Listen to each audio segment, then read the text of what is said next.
Hi అండి, welcome to మా అమ్మ సుబ్బలక్ష్మి ఛానల్ అండి. ఈరోజు అరటికాయ, రొయ్య పొట్టు, మామిడికాయ ఈ మూడు కలిస్తే రుచి ఎలా ఉంటుందో ఊహించగలరా? సింపుల్గా చేసుకునే ఈ అరటికాయ, రొయ్య పొట్టు, మామిడికాయ ఇగురు చాలా రుచిగా నోరూరించేలా ఉంటుందండి. మరి ఆలస్యం ఎందుకండి, మా అమ్మ చేతి రుచితో ఈ అద్భుతమైన కూరని ఇప్పుడే చేసేద్దామండి. నా పేరు సుబ్బలక్ష్మి అండి. ఈరోజు నేను అరటికాయ, రొయ్య పొట్టు, మామిడికాయ ఇగురు వండుతున్నానండి. రొయ్య పొట్టు అండి శుభ్రంగా క్లీన్ చేసుకోవాలండి. 4-5 సార్లు శుభ్రంగా కడుక్కోవాలండి. ఇందులో ఏమైనా ఉంటే ఏరుకోవాలండి. ఏమనవనుకోండి, శుభ్రంగా ఏరుకొని శుభ్రంగా కడుక్కోవాలండి. నీళ్ళన్నీ పిండేసుకోవాలి అండి. 2 అరటికాయలండి ఉప్పు వేసండి. ఉప్పు నీటిలో వేసానండి, ముక్కలు కోసి చిన్న చిన్న ముక్కలు కోసుకోవాలండి. ఇలాగా అరటికాయలండి 2. మీ ఇంట్లో ఎంతమంది ఉంటే అంతమంది అండి. ఎక్కువగా కాలితే ఎక్కువ కోసుకోవచ్చు. నేను 2 తీసుకున్నాను. వాటికి కావాల్సిన సరుకులండి: 2 పెద్ద ఉల్లిపాయలండి, 1 పచ్చిమిరకాయలండి, కొద్దిగా కొత్తిమీర అండి, కొన్ని మామిడికాయ ముక్కలండి.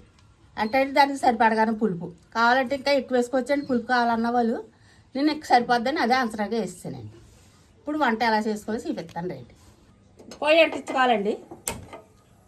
దాకా పెడతానండి. దాకీట ఎక్కాక ఆయిల్ పోయచ్చు. దాకీట ఎక్కిందండి, కూర సరిపడగా నూనె వేయచ్చండి. సామాన్గా వేసుకుంటే సరిపోద్దండి, దక్కాలొద్దండి. ఉల్లిపాయలు, పచ్చిమిరకాయలు వేసుకోవాలండి. ఇప్పుడు ఇవి బాగా వేగాలండి.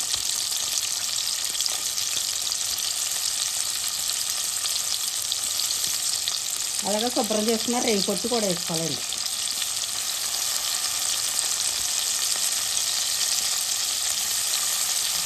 ఇప్పుడు బాగా కలుపుకోవాలండి. బాగా ఎగాలండి. రొయ్య పొట్టు, ఇంటి ముక్కలు, పచ్చిమిరకాయలు అండి. రొయ్యలు ముందు వేపుతాయండి, మారిపోతాయి కదండి అంటున్నానండి. ఇంటి ముక్కలతో వేస్తున్నానండి. అలాగే ఇందులో కొత్త ఉప్పు వేసుకోవాలండి. కూర సరిపడగా కళ్ళుప్పు వేస్తున్నానండి. ఇందులోకి అల్లం గట్ట తీసే అవసరం లేదండి. ఎందుకంటారండి, అల్లం వాసన వచ్చేద్దండి మామిడికాయ వేసిన దాంట్లో వేసుకుంటేని. కొద్దిగా మసాలా పొడి వేసుకుంటే సరిపోద్దండి అండి. బాగా వేగాక అరటికాయ ముక్కలు వేసుకోవాలి. ఇప్పుడు అరటికాయ ముక్కలు వేసుకోవాలండి. చాలా సింపుల్ అండి కూర.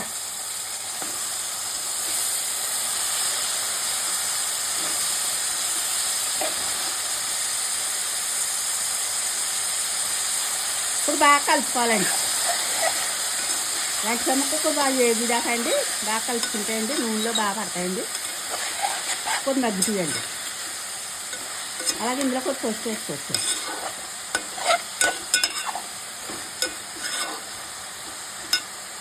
కూర సరిపడగా పసుపండి.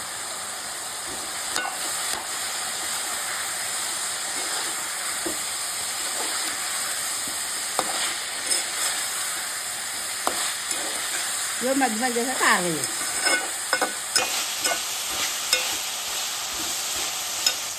అన్నీ కలిసి చేసిన మసాలా పొడివండి, కొద్దిగా వేసుకుంటే సరిపోద్దండి. కూర సరిపడగా కారం వేస్తున్నానండి. చెంచడు వేసండి, కొద్దిగా వేస్తున్నాను, సరిపోద్దండి.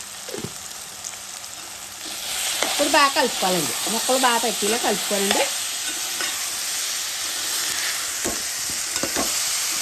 మగ్గిద్దామండి.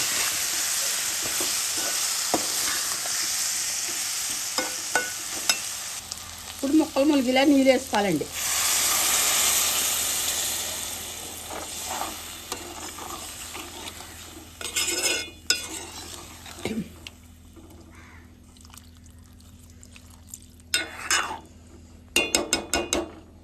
అరటికాయలో మగ్గాకండి. అప్పుడు మామిడికాయ ముక్కలు వేసుకోవాలండి.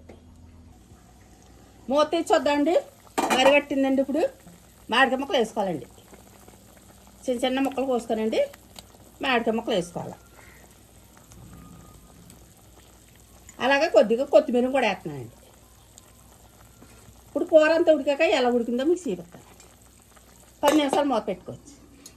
మూత తీసి చూద్దామండి. కూర అయిపోయిందండి, దగ్గరికి దించేసుకోవడమండి. ఇంకా అరటికాయ, మామిడికాయ, రొయ్య పొట్టునండి. నా కూర నచ్చినట్టయితే లైక్ కొట్టండి. ఇది వారానికి ఒకసారైనా తినాలండి జనం. ఈ కాలు నొప్పులు కూడా తగ్గుతాయండి.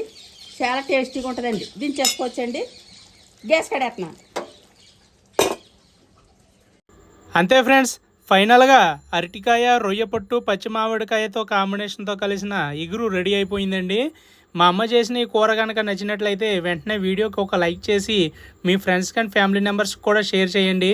కొత్త వాళ్ళు ఎవరైనా సరే మన వీడియోని చూస్తున్నట్లయితే సబ్స్క్రైబ్ చేయడం మాత్రం మర్చిపోకండి.